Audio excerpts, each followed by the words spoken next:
Imagine walking into a boardroom knowing that a single signature on a piece of paper might have just set your entire organization back half a decade.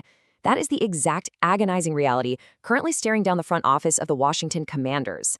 In the National Football League, there is a brutal, unforgiving law that every general manager eventually has to face. You can pay for past performance, but you only survive based on present production. And right now, Washington is trapped in a massive roster dilemma following a season where their defensive unit absolutely flatlined, finishing dead last in the league. We're talking about a front office that is actively being forced to weigh their massive, franchise-altering financial investments against the cold, hard, objective truth they are seeing every single day on the practice field, game tape. When a team guarantees a mountain of cash to a veteran free agent, the expectation isn't just that they'll be good. The expectation is that they will deliver an immediate, measurable, culture-shifting impact. But what happens when that impact completely fails to materialize? Front offices are suddenly backed into a corner, forced to make a calculated, high-stakes choice. Do they stubbornly maintain their current financial trajectory, clinging to the hope that the veteran just needs a little more time to adjust? Or do they swallow their pride, cut their losses, and pivot to the raw, hungry, cost-effective youth that is currently tearing it up in training camp? In this explainer, we are diving deep into a financial and personnel crisis that could fundamentally reshape Washington's entire defensive identity for years to come. To truly understand the sheer gravity of this situation, we have to look incredibly closely at the monumental financial commitment that set this entire stage: $45 million. Let that number sink in for a second. That is the total value of the 3-year contract the Commanders handed to defensive tackle Javon Kinlaw in March of 2025. Now, you and I both know that total contract values in the NFL can sometimes be a little bit of smoke and mirrors. Teams love to tack on non-guaranteed dummy years at the end of a deal to inflate the headline number and make the agent look good. But make no mistake, this specific deal carried devastating, undeniable weight right up front. $30 million of that contract was completely, fully, and unconditionally guaranteed at signing. That is real money.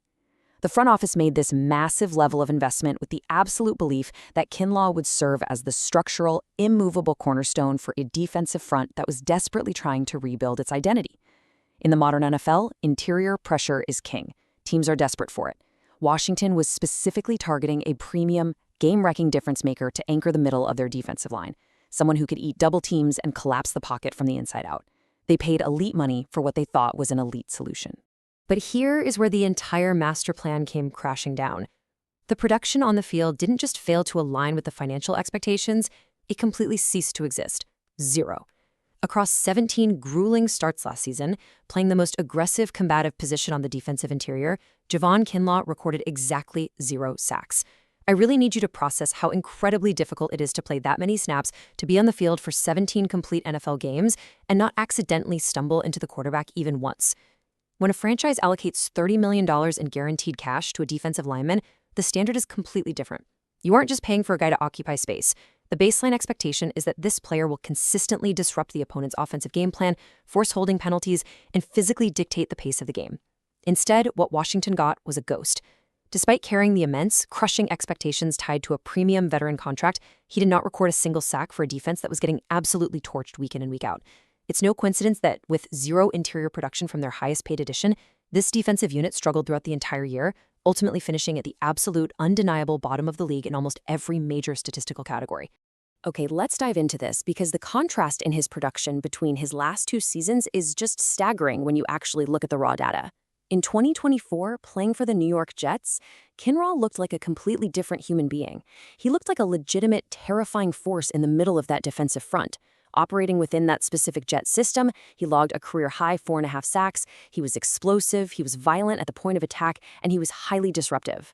Washington's front office clearly evaluated that specific 2024 film, fell in love with the upside, and paid top-of-the-market dollar for that exact level of output. But in 2025, in a Washington uniform, the bottom completely fell out. The production didn't just dip, it vanished. He registered those 0 sacks we just talked about and received a catastrophic Pro Football Focus rank of 112th among all defensive linemen, 112th. This wasn't just a slight regression. This was a steep, unprecedented decline in pass rush win rate and overall effectiveness.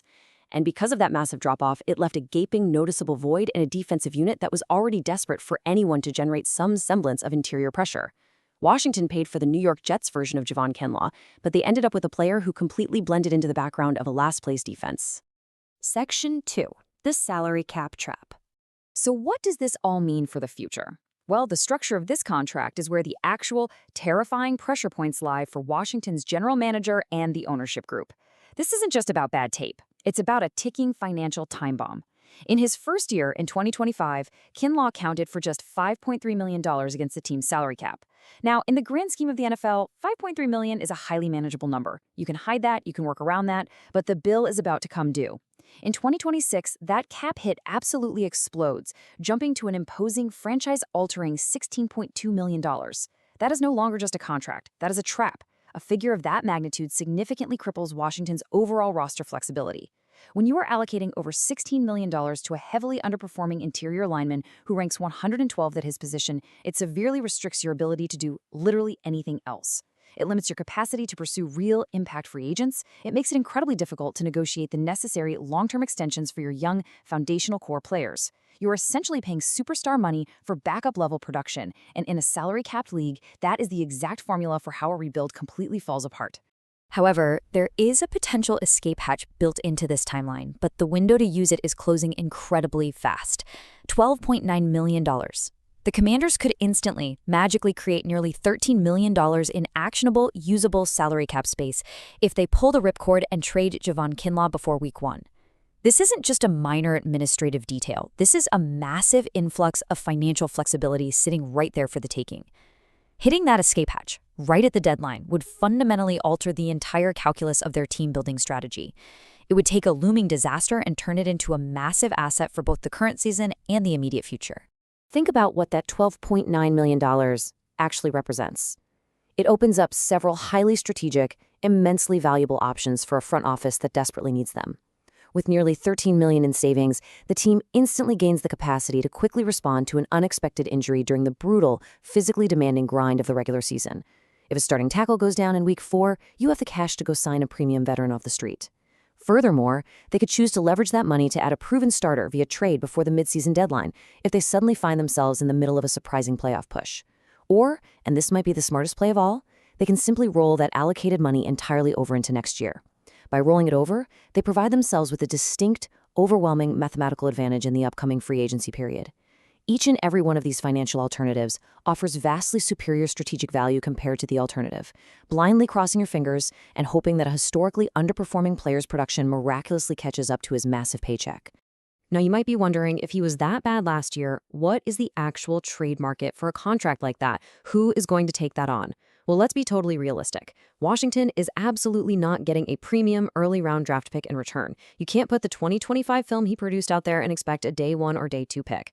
But his broader profile in the NFL ecosystem remains incredibly intriguing to certain teams. He is 28 years old, right in the prime of his athletic window. He possesses 62 career starts, which means he has a wealth of experience in the trenches. And crucially, he was originally the 14th overall pick in the NFL draft.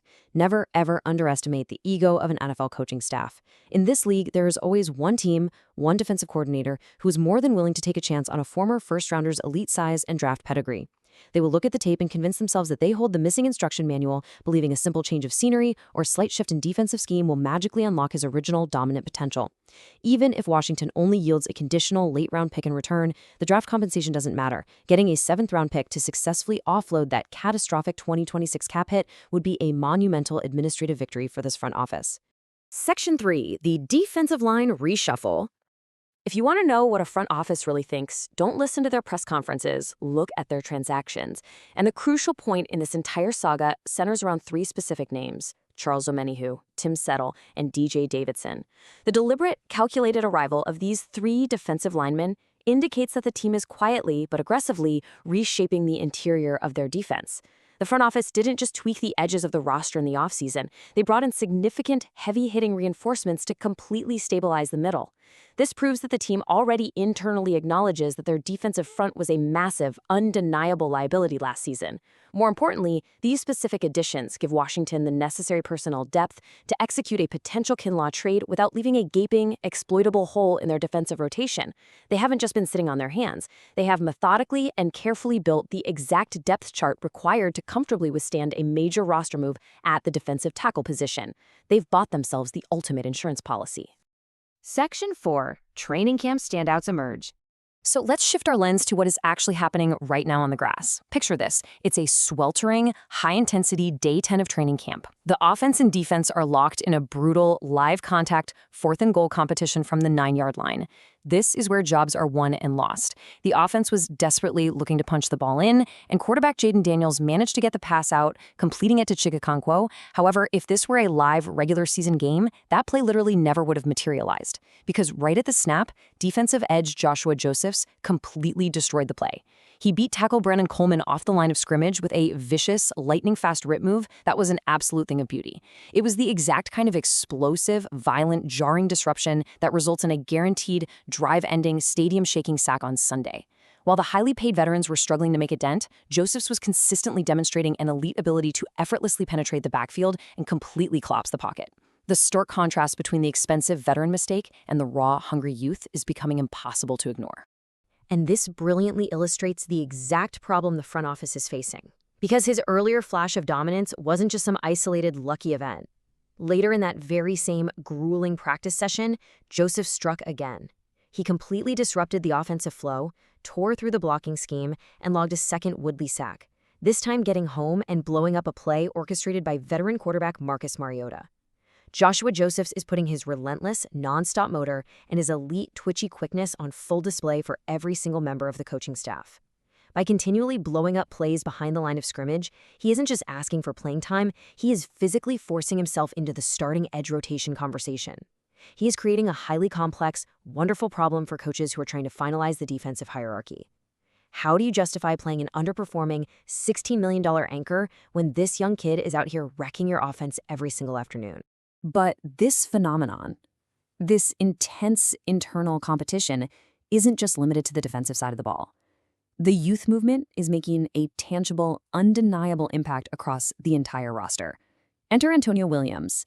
On a day when several of the established top-tier receivers were taking routine, veteran maintenance days off, Williams didn't just step into the void. He took completely over. He put together a spectacular multi-touchdown day, capitalizing perfectly on the rare opportunity to run with the ones. You have to understand that in the NFL, first-team practice reps are a premium, invaluable currency. They are incredibly hard to come by for guys buried on the depth chart.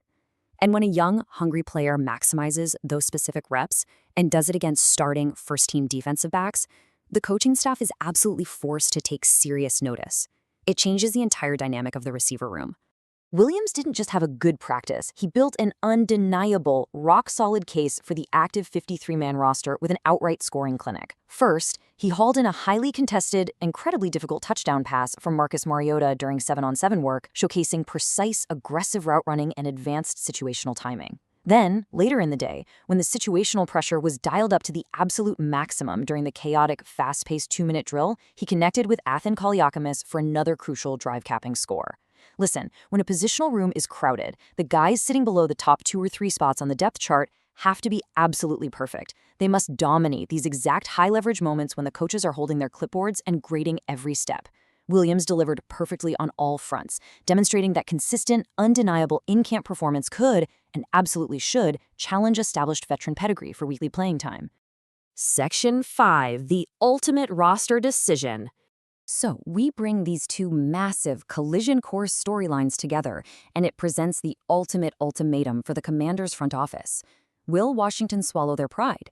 Do they have the courage to pick up the phone, trade Javon Kinlaw away before Week 1, formally admit a $45 million mistake, and secure their financial future by avoiding that massive, crippling cap hit in 2026? Or do they succumb to the sunk cost fallacy?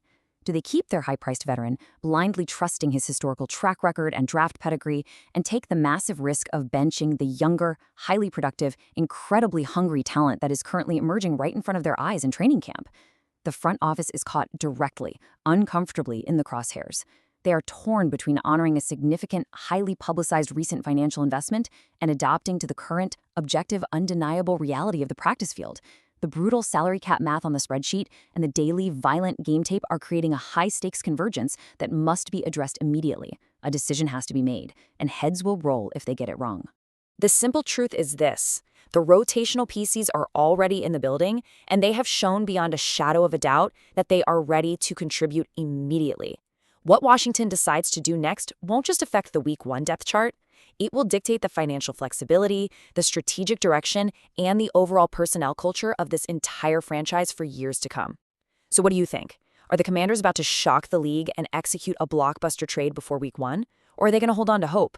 I want to hear your deep dive analysis on this, so drop your thoughts in the comments below right now. And if you want to stay ahead of every major move, every intense roster battle, and every detailed breakdown in the league, make sure you hit that subscribe button for NFL Nexus.